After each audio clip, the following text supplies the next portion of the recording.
Des sanctions à la loi martiale et à l'état d'exception, persécution politique extra-légale et guerre de l'Occident contre la Russie. Le point de vue des sciences politiques. À contre-courant. Allons à l'essence et Dieu. Les sanctions sont un instrument de domination destiné à imposer des intérêts économiques, un pouvoir politique et une hégémonie culturelle. Elles peuvent concerner les relations internationales, les relations économiques, le droit pénal, le marché du travail ou des infractions du quotidien. Mais aujourd'hui, elles ne servent précisément pas à faire respecter les valeurs démocratiques, ni à empêcher les violations des droits humains. Elles constituent plutôt une arme pour garantir la domination néo-impérialiste de l'Occident et de sa puissance dirigeante, les États-Unis.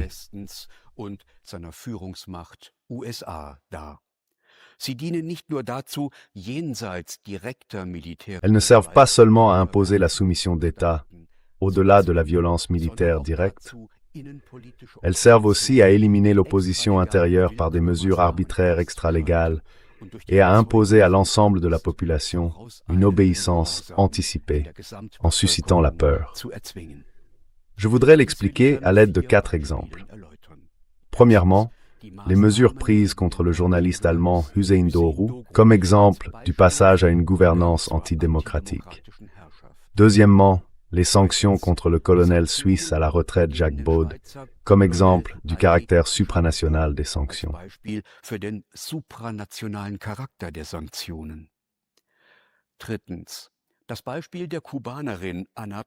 Troisièmement, l'exemple de la Cubaine Ana Pérez montre comment les sanctions, en tant qu'instrument impérial et néocolonial d'oppression, affectent une personne.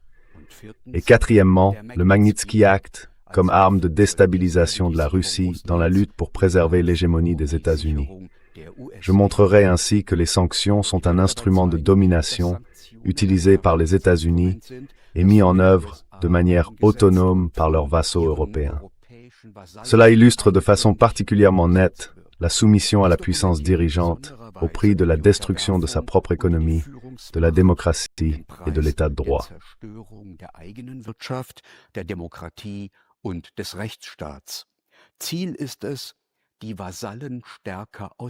L'objectif est d'exploiter davantage les vassaux et de pérenniser la guerre contre la Russie. Premier exemple, Hüseyin Doğru, le passage à une gouvernance antidémocratique. Le journaliste Hüseyin Doğru est citoyen allemand et il est né en Allemagne. Le 20 mai 2025, il a été sanctionné par le Conseil de l'Union européenne. La justification avancée était qu'il diffusait de la désinformation russe. Doğru le conteste. Il n'y a pas eu de jugement. Un instrument de puissance en politique étrangère frappe à l'intérieur du pays un citoyen sans normes pénales légales, sans jugement conforme à l'état de droit, sans audition de la personne concernée.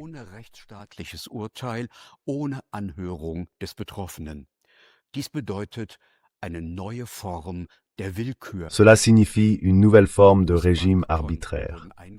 Les comptes bancaires de Doğru ont été gelés, ses transactions financières limitées et son accès à l'argent réduit à une allocation mensuelle forfaitaire de 506 €. Souvent, sa banque bloquait aussi cette somme. Les comptes de la femme et de la mère de Doğru ont également été bloqués temporairement. Doğru et sa femme ont 3 enfants, 2 nouveau-nés et un fils de 7 ans. Le bien-être de ces enfants est menacé parce qu'il ne peut plus les nourrir.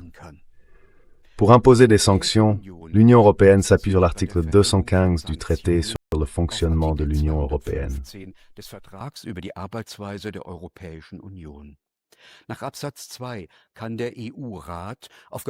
Conformément au paragraphe 2, le Conseil de l'Union européenne peut, sur proposition conjointe du haut représentant de l'Union pour les affaires étrangères et la politique de sécurité et de la Commission, adopter des mesures restrictives à l'encontre de personnes physiques ou morales, ainsi que de groupes ou d'entités non étatiques. À un second niveau, les sanctions reposent sur le règlement 426/42. L'élément central, ce sont les sanctions financières prévues à l'article 2, paragraphe 1 Tous les fonds et toutes les ressources économiques qui appartiennent aux personnes physiques ou morales, organisations ou entités inscrites à l'annexe 1, qui sont en leur possession ou qui sont détenues ou contrôlées par elles, sont gelées. En janvier 2026, le Bundestag allemand a transposé et renforcé en droit national la directive européenne 2024-1226.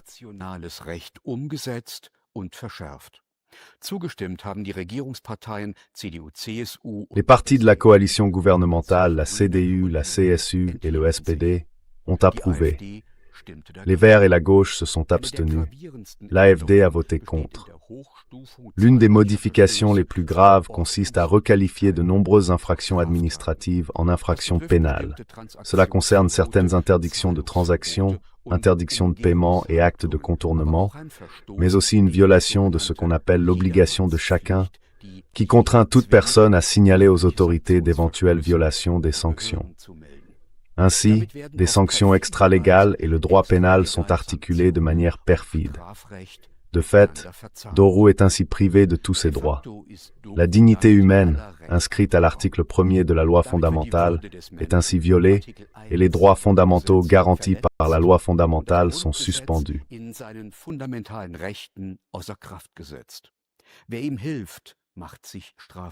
Quiconque l'aide se rend passible de poursuites.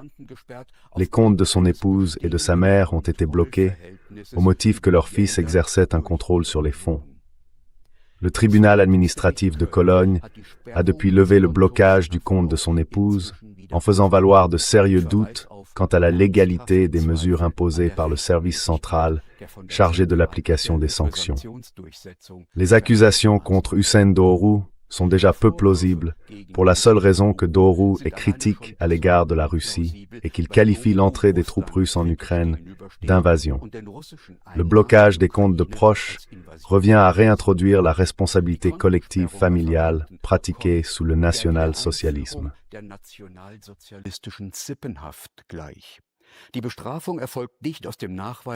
La sanction ne repose pas sur la preuve d'une culpabilité individuelle, mais sur la logique de la culpabilité par association. La juriste Ninon Kolnerik, ancienne juge de longue date à la Cour de justice européenne, et sa collègue Alina Miron, de l'Université d'Angers en France, arrivent à la conclusion suivante dans un avis juridique.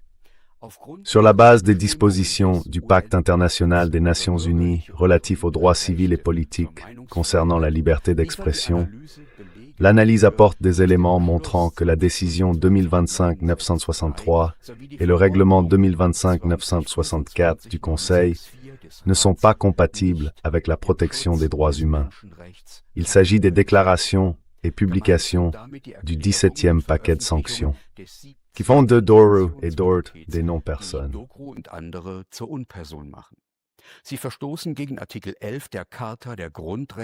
Ils violent l'article 11 de la Charte des droits fondamentaux de l'Union européenne de décembre 2000, qui garantit la liberté d'expression et la liberté d'information. Ils violent aussi l'article 45 de la Charte, qui garantit aux citoyens de l'Union européenne la liberté de circulation, ainsi que les articles 15 et 17, qui consacrent le droit de propriété et la liberté professionnelle. Toutes ces mesures sont illégales, contraires à l'état de droit et anticonstitutionnelles. La réponse du droit européen à de telles situations, selon Axel Fersen du Conseil des sages du SPD, est établie depuis près de 2 décennies. Elle s'appelle la doctrine Caddy.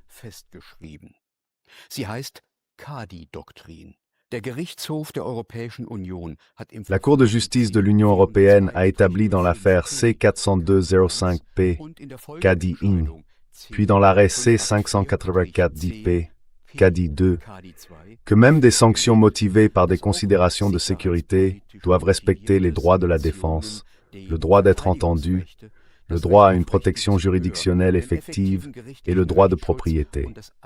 Elle a aussi établi que c'est au Conseil de prouver le bien fondé des motifs et non à la personne concernée de prouver son innocence. Qu'une motivation générale et vague ne suffit pas, et que même en présence d'informations confidentielles, le contrôle du juge ne doit pas être vidé de sa substance. Si l'organe de l'Union ne peut pas apporter cette preuve, l'inscription sur la liste ne tient pas. C'est aussi simple, aussi clair que cela. Voilà la jurisprudence de l'Union sur son propre instrument.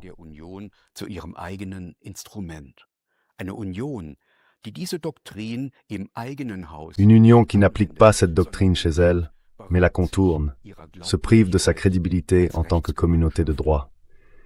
Une très grande coalition au Bundestag soutient ces sanctions antidémocratiques et illégales.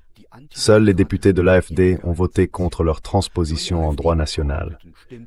L'action concrète de la CDU, de la CSU et du SPD, ainsi que l'abstention de B90, des Verts et de la gauche, montre que les forces antidémocratiques ne siègent pas à l'AfD, mais au sein du cartel des partis au pouvoir. Cela atteste d'un nouvel extrémisme du centre, d'une involution de la démocratie parlementaire vers une nouvelle forme de domination autoritaire, tandis que l'AfD et le BSB s'opposent au démantèlement du parlementarisme. Cela montre la transformation de la démocratie en une nouvelle forme de pouvoir antidémocratique et autocratique.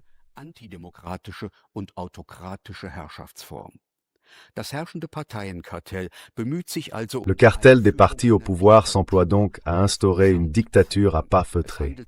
Il s'agit d'un coup d'État permanent. Dans cette prise de pouvoir du cartel des partis au pouvoir et dans la transformation de la démocratie parlementaire en un état d'intimidation, plus de 330 organisations non gouvernementales financées par l'État apportent leur aide. Elles participent à la diffamation publique de ce qu'on appelle des acteurs de la désinformation. Elles sont les courroies de transmission d'un pouvoir autoritaire, car elles provoquent une transformation structurelle de l'espace public en un espace public de censure et de dénonciation, et donc la destruction de l'espace du débat démocratique. Avec les sanctions extralégales, elles servent à créer de la peur, afin d'imposer à la population une obéissance anticipée et de vider les procédures démocratiques de leur substance.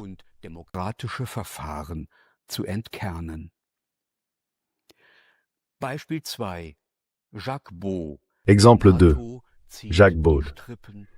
L'OTAN tire les ficelles en coulisses. Jacques Baud est un analyste militaire suisse, ancien colonel du renseignement militaire suisse, ancien collaborateur des Nations Unies et de l'OTAN, et auteur de nombreux livres. Dans ses ouvrages, il s'appuie exclusivement sur des sources occidentales, mais s'écarte nettement de la propagande de l'OTAN et de l'Union européenne. On lui reproche, à lui aussi, de diffuser de la désinformation russe. Comme Hussein Dogrou, Jacques Baud est lui aussi privé de tous ses droits. Il n'a plus accès à ses comptes dans l'Union européenne. Il n'a plus le droit de voyager et ne peut donc plus retourner dans son pays d'origine. Personne n'a le droit de le soutenir. Ce serait une violation des sanctions. Même sa banque suisse, UBS, a temporairement bloqué son compte dans son intégralité.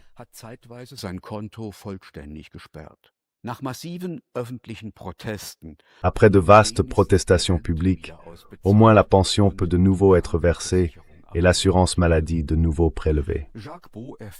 Jacques Baud reçoit beaucoup de soutien de la part des habitants de Bruxelles. Dans la rue, des passants l'encouragent. Des voisins et des riverains cuisinent pour lui, font ses courses, lui donnent de la nourriture et de l'argent. Les Freiheitstrickler suisses lui ont apporté des denrées alimentaires de son pays d'origine et ont manifesté devant l'ambassade de Suisse à Bruxelles. Après tout ce temps, la Suisse a protesté mollement auprès de l'Union européenne, mais n'a pris aucune mesure supplémentaire.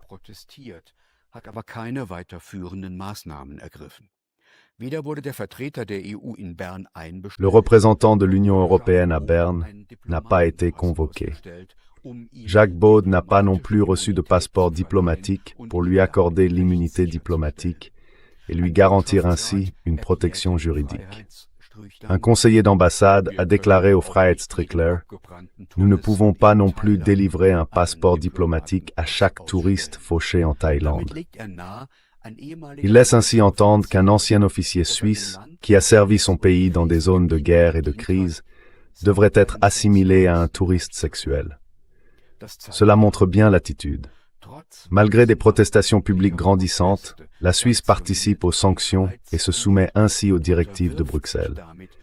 Aujourd'hui, la neutralité suisse n'existe plus que largement sur le papier, et dans la pratique, elle est devenue sans valeur.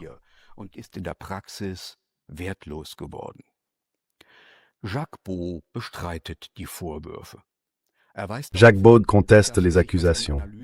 Il souligne que, dans ses analyses, il s'appuie uniquement sur des sources occidentales et non russes. Il suppose que les sanctions prises contre lui l'ont été à l'initiative du gouvernement français. D'une part, Paris devait bien passer son tour un jour. D'autre part, son éditeur, Max Milo, est basé à Paris. La stratégie de ses avocats ne vise pas à remettre fondamentalement en cause les sanctions, mais à faire retirer leurs clients de la liste des sanctions. Le cabinet Hummel Légal à Berlin conclut que dans les sanctions contre Jacques Baud et d'autres personnes, le Conseil de l'Union européenne outrepasse ses compétences, car il intervient dans les espaces de débat au sein de la société.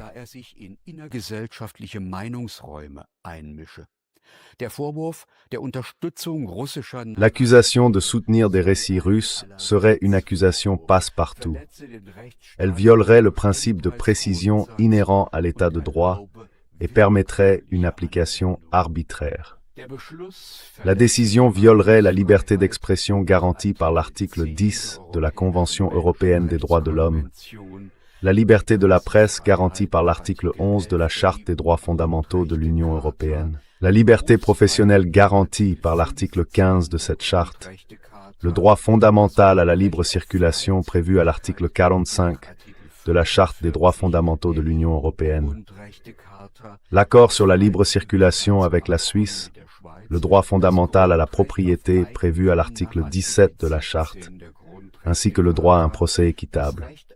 Conformément à l'article 47 de la Charte des droits fondamentaux et à l'article 6 de la Convention européenne des droits de l'homme.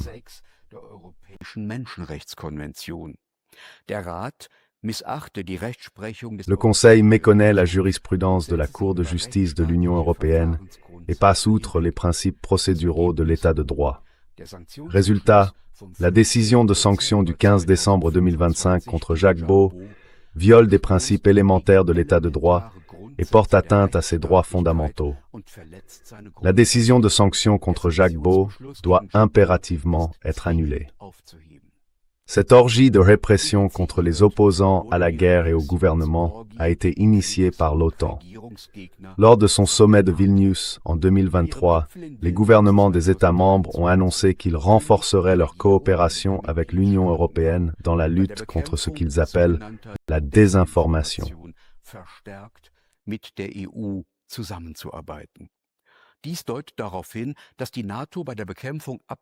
Cela laisse penser que l'OTAN tire les ficelles en coulisses pour combattre les opinions divergentes.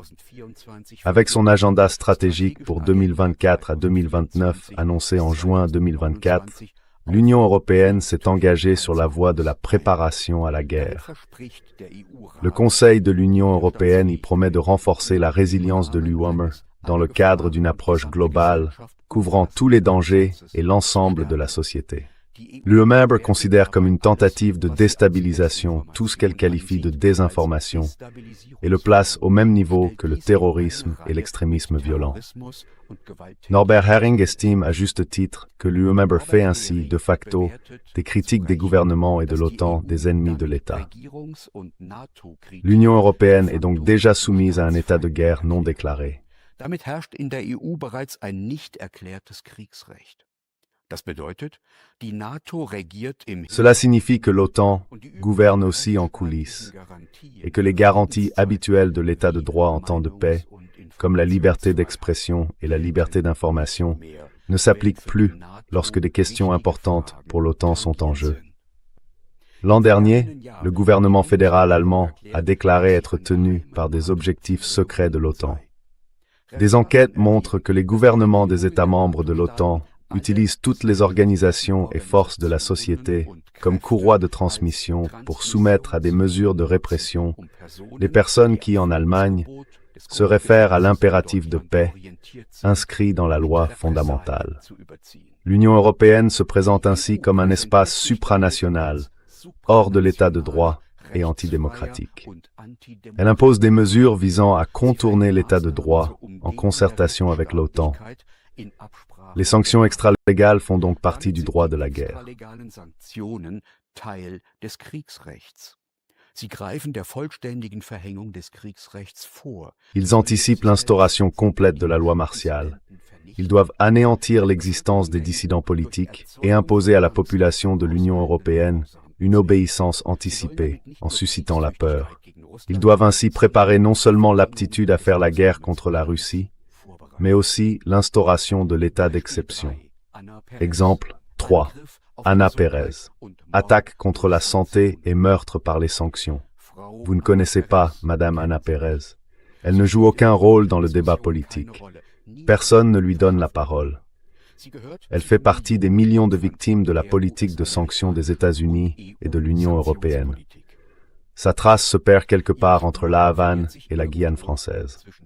En 2012, j'ai reçu un appel d'une famille amie de Santiago de Cuba.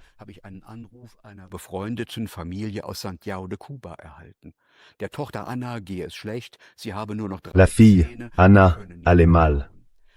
Il ne lui restait plus que 3 dents et elle ne pouvait plus mâcher. Il n'y avait pas d'argent pour une réhabilitation dentaire, car il fallait payer la clinique pour l'achat du matériel s'il était seulement disponible. J'ai promis d'aider. Mon propre dentiste m'a déconseillé de le faire. Les coûts d'une restauration complète étaient très élevés. Il fallait une racine dentaire artificielle en titane ou en céramique, implantée dans l'os de la mâchoire. Ensuite, un socle artificiel servant de base à la prothèse dentaire. Et troisièmement, une vis, elle aussi en titane, comme élément prothétique de fixation.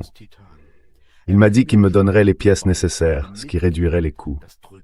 Par la suite, je voulais en discuter avec la dentiste qui la soignait à La Havane.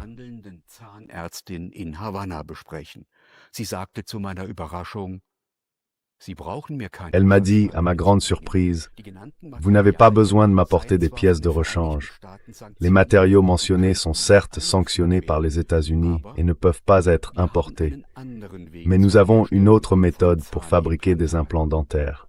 Nous les faisons en ivoire. » Je suis resté sans voix, car le commerce de l'ivoire est très strictement encadré à l'échelle internationale et pour l'essentiel interdit. Alors, comment l'ivoire arrive-t-il à Cuba? Puis j'ai compris. Les Cubains ont combattu en Angola de 1975 à 1991. Cette intervention a scellé la fin de l'apartheid sud-africain et l'indépendance de la Namibie. L'exportation d'ivoire à des fins médicales est strictement interdite. Mais les anciennes relations commerciales datant des guerres d'indépendance permettent apparemment un commerce clandestin d'ivoire.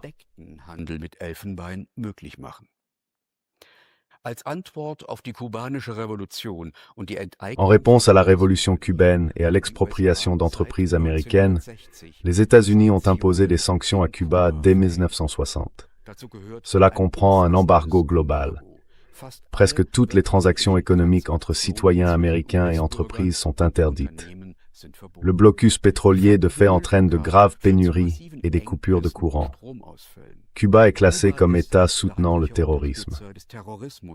C'est pourquoi les voyageurs qui se sont rendus à Cuba ne peuvent plus se rendre simplement aux États-Unis avec une autorisation ESTA.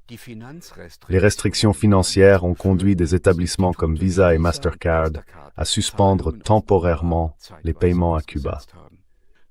Les sanctions ont amené le système de santé cubain au bord de l'effondrement.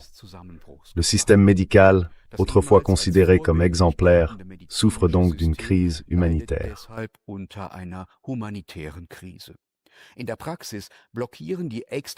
Dans la pratique, les restrictions financières extraterritoriales, les obstacles logistiques et les pénuries de carburant bloquent les soins médicaux. Même des antibiotiques de base, des antidouleurs comme l'aspirine et des produits anesthésiques manquent dans les cliniques. Les soins aux nouveau-nés ne fonctionnent plus que de manière très limitée. Selon le Haut-Commissaire des Nations Unies aux droits de l'homme, la mortalité infantile a doublé, atteignant 9,9 pour 1000 naissances. Le taux de survie des enfants atteints de cancer est passé de 85% à 65%. Cela veut dire que les sanctions tuent. Selon une étude de Francisco Rodriguez et de ses collègues, dont les résultats ont été publiés dans la revue médicale spécialisée de Lancet, les sanctions des États-Unis et de l'Union européenne ont été responsables chaque année de 1971 à 2021 de 564 décès. 1971 bis 2021 jährlich für 564.258 Todesfälle verantwortlich. Diese Zahl ist deutlich höher als die jährliche Zahl der... Ce chiffre est nettement plus élevé que le nombre annuel de victimes directes de la guerre, 106 000 morts. Au total, sur la période mentionnée, on compte donc plus de 28 millions de morts. Les sanctions sont des instruments restrictifs de politique étrangère, souvent appliqués à des transactions économiques de grande ampleur, dans le but de contraindre à un changement de comportement par des mesures punitives. Selon la Global Sanctions Database, la fréquence et la durée des sanctions n'ont cessé d'augmenter depuis 1950, tandis que leur taux de réussite pour atteindre l'objectif déclaré reste d'environ 30%. Toutes les sanctions économiques agissent comme des sanctions contre la santé humaine, car elles limitent l'accès aux produits médicaux et aux services de santé, nuisent à la santé mentale et compromettent le droit humain à la santé. Die psychische Gesundheit und unterminieren das Menschenrecht auf Gesundheit. Ein Viertel aller Länder wurden von 2010... Un quart de tous les pays ont été visés par des sanctions entre 2010 et 2022, la plupart en Afrique. Il s'agit le plus souvent de gel d'avoirs à l'étranger, d'embargos commerciaux ou de restrictions financières. Elles visent à déstabiliser des pays qui ne se soumettent pas aux règles du jeu de l'Occident. Lorsqu'elles sont imposées sans l'aval des Nations Unies, contrairement en partie aux sanctions contre l'État d'apartheid sud-africain, elles sont toutes illégales. Les sanctions ne sont donc pas un instrument pour faire respecter les droits humains ou la démocratie. Elles visent le chantage, la révolte de la population et le changement de régime. Revolte der Bevölkerung und Regimewechsel. Sie sind ein neokoloniales Machtinstrument. Ce sont un instrument de pouvoir néocolonial de l'Occident et de sa puissance dominante, les États-Unis. Ils font partie de leur stratégie de soumission à l'égard des pays tiers. Le discours sur les droits de l'homme n'est qu'une propagande creuse et intéressée, destinée à masquer des intérêts politiques et économiques. Surtout depuis la fin de la guerre froide, les États-Unis ont tenté d'imposer leurs intérêts par des sanctions. Par ailleurs, les sanctions économiques provoquent des stratégies de contournement. Là où elles poussent les pays ciblés au bord de l'effondrement économique, comme dans le cas de Cuba, elles plongent ces États dans l'instabilité politique et les guerres civiles. Actuellement, le gouvernement cubain se prépare à une longue guerre de partisans en cas d'invasion américaine. Im Falle eines US-Einmarsches vor. Beispiel 4, Magnitsky Act. Exemple 4, le Magnitsky Act, les mensonges de propagande et la guerre des sanctions contre la Russie. Avec son hybride entre fiction et documentaire, The Magnitsky Act, Behind the Scenes, sorti en 2016, le réalisateur Andrei Nekrasov a vécu un cauchemar. Des critiques massives dans la presse de propagande et des vents contraires sur le plan politique. L'intérêt de Nekrasov a été éveillé par des articles de presse sur l'avocat Sergueï Magnitsky, âgé de 36 ans. Selon ces informations, Magnitsky aurait été arrêté, torturé et tué par les autorités russes parce qu'il avait révélé une fraude fiscale de 230 millions de dollars américains. C'est l'histoire racontée par le gestionnaire américain de fonds spéculatifs, William Browder. Browder est devenu le plus grand investisseur étranger en Russie. Jusqu'à son expulsion, en 2005, son fonds avait atteint 4 milliards de dollars américains.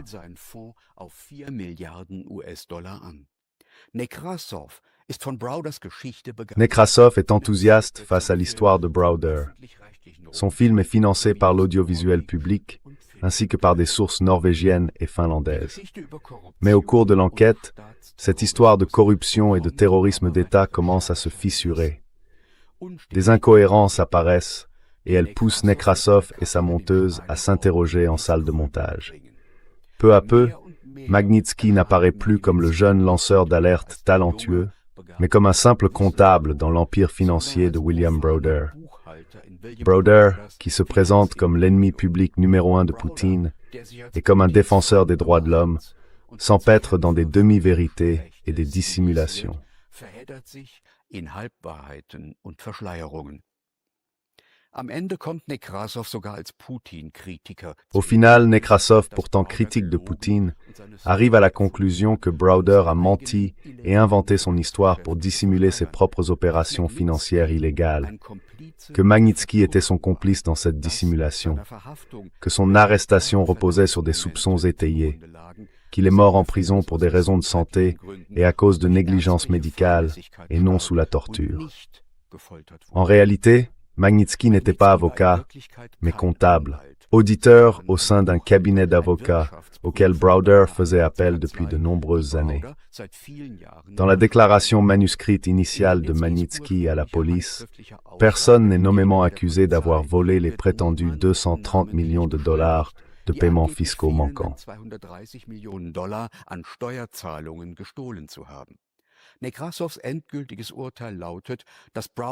Le jugement définitif de Nekrasov est que Browder n'est pas un homme d'affaires intègre, mais l'habile opérateur d'un réseau complexe de sociétés écrans liées à des gangsters russes. Il en conclut que Magnitsky devait le savoir. Nekrasov laisse aussi entendre que Browder a exploité la mort de Magnitsky pour détourner l'attention de ses propres affaires douteuses. Browder a utilisé des prêtres non russes pour acquérir, entre autres, des parts de Gazprom qui, afin de protéger des entreprises jugées stratégiques, ne pouvaient pas être vendues à des étrangers. Lorsque Browder réalise que Nekrasov n'arrive pas à la conclusion qu'il souhaitait, il met fin à l'interview et avertit le réalisateur qu'il ferait mieux de ne pas s'y engager. Solle besser nicht darauf eingehen. Der Film wurde aus der Vermarktung weitgehend verbannt. Le film a été largement écarté de la promotion, non pas par une censure ouverte, mais par une campagne de propagande et des menaces judiciaires de l'investisseur financier William Browder et de ses soutiens. Il s'agissait de contrôler l'opinion publique. Browder est parvenu à faire passer le Magnitsky Act au Congrès. Il faut savoir que cet investisseur financier a renoncé à la citoyenneté américaine en 1998 à cause de ses montages et de son utilisation de failles fiscales et qu'il est devenu citoyen britannique. Il a dû quitter la Russie en 2003 après avoir été accusé d'une fraude fiscale de 40 milliards de dollars américains. En 2005, son visa a été invalidé. En juillet 2016, les autorités russes ont informé de manière détaillée le ministère américain de la Justice des accusations visant Browder et lui ont transmis un dossier d'enquête de 1100 pages.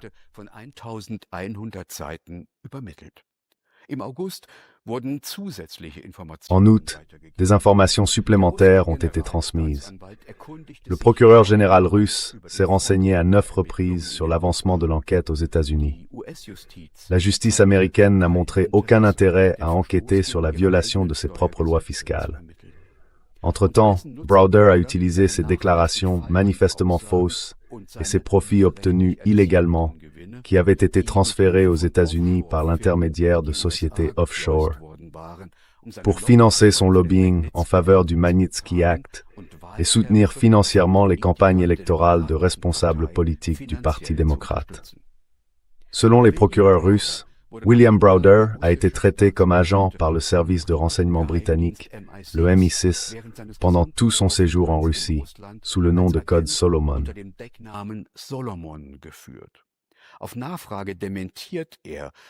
Interrogé à ce sujet, il dément être un agent des services de renseignement. Mais le soutien empressé apporté à Browder, ainsi que son éventuelle implication avec les services de renseignement, montre que les activités de Browder faisaient partie d'une campagne politique planifiée. Une campagne menée par de puissants intérêts financiers et par des forces de l'État profond qui ont profité du pillage de la Russie dans les années 1990. En Occident, cette affaire est devenue une sorte de symbole des agissements criminels de l'État russe. Elle a conduit aux États-Unis à l'adoption du Magnitsky Act, qui impose des sanctions à des responsables russes.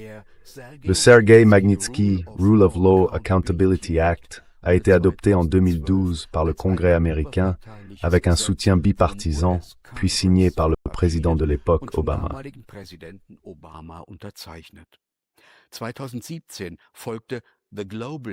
En 2017 a suivi le Global Magnitsky Act, par lequel les États-Unis s'arrogent le droit de sanctionner, dans le monde entier, des violations des droits de l'homme. En 2019, une résolution correspondante du Parlement européen a suivi, appelant tous les États membres à adopter des lois similaires à celles des États-Unis. En fin de compte, il s'agit ici d'imposer des sanctions contre la Russie sous de faux prétextes ou de recourir aux mensonges dans le cadre de la guerre économique contre la Russie. Cela montre une fois de plus que de telles sanctions sont des mesures purement arbitraires.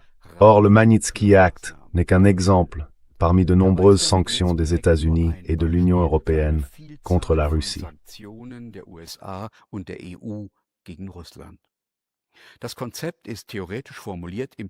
Le concept est formulé sur le plan théorique dans un document de la Rand Corporation intitulé Overextending and Unbalancing Russia. Le rapport examine comment une série de mesures, l'encouragement de protestations internes, la livraison d'armes à l'Ukraine, l'atteinte à la réputation de la Russie, pourraient affaiblir et déstabiliser la Russie. Rand constate que les mesures visant à lui imposer des coûts économiques auraient une probabilité de succès particulièrement élevée. Parmi elles figurent des sanctions commerciales et financières qui devraient être globales et multilatérales. Le rapport indique également que l'aide militaire à l'Ukraine provoquerait une guerre entre la Russie et l'Ukraine, et que ce serait pour la Russie une guerre très longue et coûteuse, que l'Ukraine perdrait presque à coup sûr.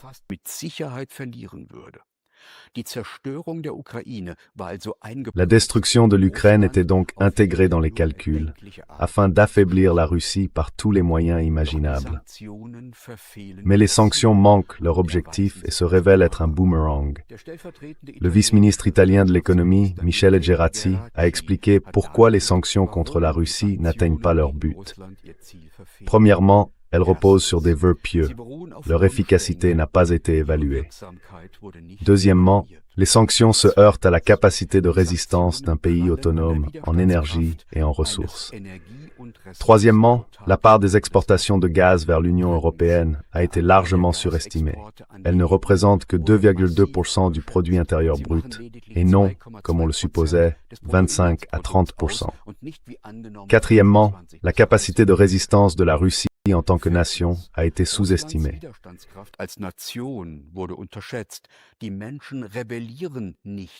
Les gens ne se révoltent pas contre Poutine. Au contraire, ils se rassemblent derrière sa politique. Cinquièmement, la capacité du gouvernement russe et de la Banque centrale russe à contrer, par des mesures budgétaires et monétaires, la pression des sanctions qui existent depuis 2014 a été sous-estimée. Sixièmement, les illusions sur la stratégie d'isolement international de la Russie. Seuls 40 États sur 193 ont adhéré au régime de sanctions. Les 153 autres continuent de commercer avec la Russie. L'Union européenne, et notamment le gouvernement fédéral allemand, a ainsi envoyé l'économie dans une spirale de récession. Les responsables ne voient comme seules issues que les investissements dans le complexe militaro-industriel et la persécution politique des détracteurs du gouvernement.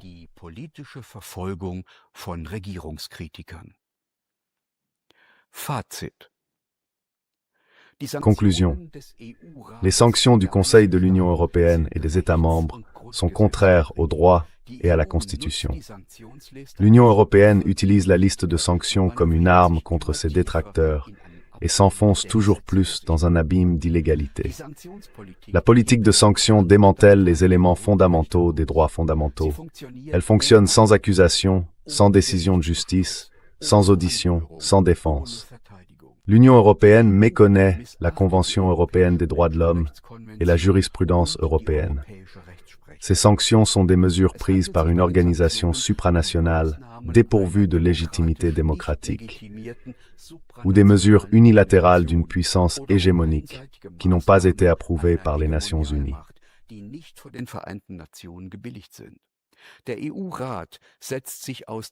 Le Conseil de l'Union européenne est composé des organes exécutifs, c'est-à-dire des représentants des gouvernements des États membres. Ils n'ont pas été élus par leur Parlement pour exercer des fonctions législatives à l'échelle supranationale. Cet énorme déficit démocratique est utilisé pour contourner l'ordre juridique des États membres.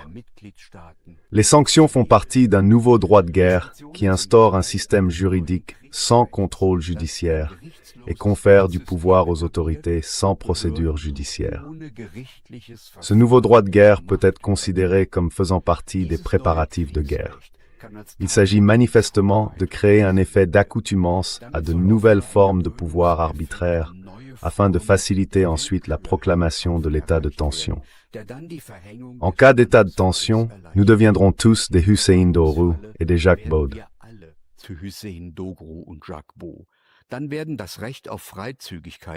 Alors, le droit à la liberté de circulation, prévu à l'article 11 de la loi fondamentale, le secret des lettres de la poste et des télécommunications, prévu à l'article 10, le droit à l'inviolabilité du domicile, prévu à l'article 13, le droit de propriété, prévu à l'article 14, le libre choix de la profession, prévu à l'article 12, et le droit au libre épanouissement de la personnalité, prévu à l'article 2 de la loi fondamentale, sont restreints. Depuis longtemps, l'Union européenne et l'OTAN mènent une guerre contre la Russie, même si elle est dissimulée. La guerre économique ne se mène pas seulement à coups de nombreux paquets de sanctions, mais aussi par des actes de piraterie assumés. Des centaines de milliards sont injectés dans l'industrie de l'armement. Ces deux éléments conduisent à l'appauvrissement et à la désindustrialisation des sociétés d'Europe occidentale. Et toute protestation potentielle est réprimée par la police avec la plus grande fermeté.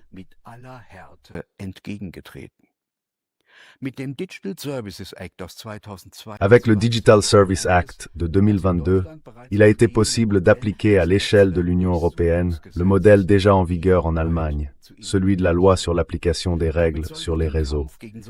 L'objectif est ainsi d'imposer la maîtrise du débat sur les questions géopolitiques, en combattant ce qu'on appelle la désinformation et par une censure ouverte.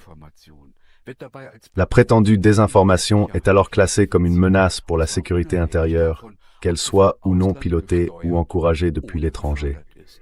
Ce sont les gouvernements eux-mêmes qui décident de ce qui est de la désinformation. Cela ouvre grand la porte à un arbitraire antidémocratique. La mise au ban par l'Union européenne de journalistes critiques remonte à une décision prise lors d'un sommet de l'OTAN en 2023.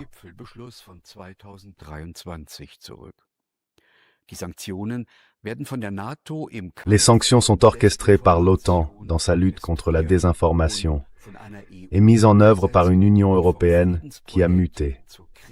D'un projet de paix, elle est devenue la machine de guerre de l'Alliance occidentale. Elle constitue une tentative de maintenir la domination des élites occidentales sous la direction des États-Unis et d'arrêter le déclin de l'Occident.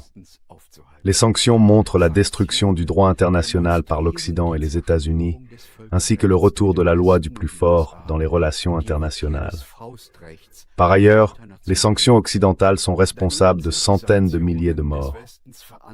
Elles sont un instrument de meurtre et non une contribution à la promotion de la démocratie. Les sanctions contre la Russie visent à mettre la Russie à genoux sur le plan économique.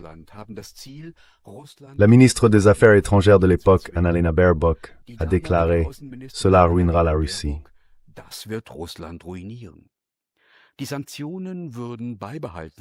Les sanctions seraient maintenues, peu importe ce que pensent mes électeurs. La Rand Corporation a défini l'objectif de déstabiliser la Russie. Le principal penseur de la politique étrangère américaine, Zbigniew Brzezinski, avait déjà formulé il y a des années l'objectif de retirer à la Russie son statut de grande puissance en détachant l'Ukraine. Sur le plan intérieur, il s'agit d'assurer durablement la domination d'élites transatlantiques par un coup d'État permanent et par le démantèlement des procédures démocratiques, tout en maintenant une façade démocratique. Il s'agit donc d'instaurer une dictature à pas de velours, dont les griffes restent invisibles pour la majorité, mais n'en sont que plus efficaces. Selon Giorgio Agamben, l'état d'exception se transforme en une pratique permanente de gouvernement.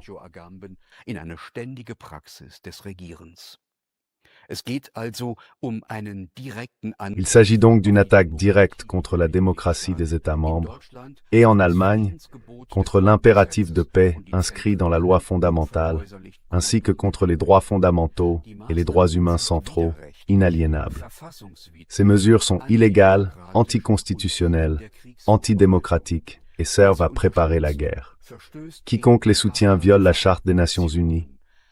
L'article 26 de la loi fondamentale et le paragraphe 80 du Code pénal qui interdit la préparation d'une guerre d'agression. C'est pourquoi les forces politiques qui soutiennent la politique de sanctions au Bundestag allemand doivent être remplacées. Par sa politique de sanctions, le gouvernement fédéral et les partis qui le soutiennent entreprennent d'abolir l'ordre constitutionnel. Selon l'article 20 de la loi fondamentale, tous les Allemands ont le droit de résister lorsque aucun autre recours n'est possible.